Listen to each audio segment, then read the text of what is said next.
Welcome back to my YouTube channel technical and study. আজকে আমরা দেখে নিব কিভাবে অনলাইনে ফটো রিসার্চ করতে হয়। তো প্রথমে যেকোনো একটি ব্রাউজার ওপেন করে সার্চ করব ফটো রিসাইজার।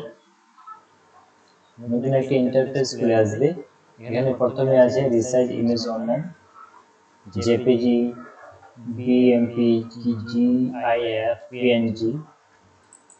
এর উপরে ক্লিক করব। ক্লিক করার পর নতুন একটা ইন্টারফেস খুলে আসবে যেখানে লেখা আছে resize an image, drop your image here or browse. Select ইমেজের উপর ক্লিক করব। ক্লিক করার পর এখান থেকে যেটা রিসার্চ করার দরকার সেটা চুজ করে নেব। আমি নিলাম, পুরোটা চলে আসছে যেটা আমি রিসার্চ করব। এবার নিচে দেখো এখানে কতগুলো ক্যাটাগরি রয়েছে। আমার কত ইনটু কত দরকার, হোয়াইট কত দরকার আর হাইট কত দরকার, সেই হিসাবে আমরা এখানে সংখ্যাটা বসিয়ে দিব।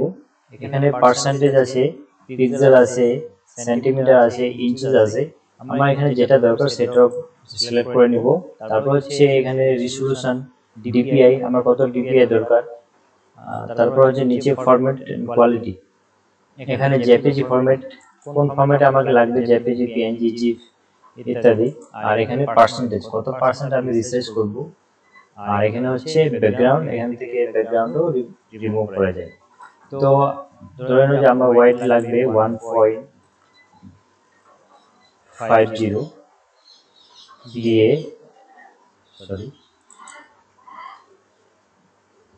প্রথমে এটাকে আনলক করে নেব। আনলক করার পর এখানে আমার যতটা দরকার, আমার 1.50 দরকার, লিখে আমি এটাকে লক করে দিলাম। তারপরে নিচে লিখবো হাইটের ক্ষেত্রে 2.50। এরপর ডিপিআই আমার এখানে 72 ডিপিআই আছে, আমার এখানে যত দরকার সেই হিসাবে সংখ্যাটা বসিয়ে নেব। মনে করে যে আমার 80 ডিপিআই দরকার, তো আমি 80 বসিয়ে দিলাম। তারপর হচ্ছে জেপিজি ফরম্যাট, আমার যে ফরম্যাট দরকার সেটা নেব। এখানে কোয়ালিটি কত পার্সেন্ট আমি ডিক্রিজ করব এখানে দেওয়া আছে। এবার রিসাইজে ক্লিক করব। রিসাইজে ক্লিক করার পর অটোমেটিক ওখানে রিসাইজ হয়ে গেছে। এবার ডাউনলোড করব, ডাউনলোড ইমেজ। রিসার্চ হয়ে ডাউনলোড হয়ে গেছে। এবার আমি ডেস্কটপে আবার রিনেম দিয়ে এটাকে ডাউনলোড করে নেব। 2-3 দিয়ে আমি ডাউনলোড করে নিলাম, সেভ। এবার আমার রিসাইজ হয়ে গেছে, আমার যতটা দরকার ততটা হয়ে গেছে।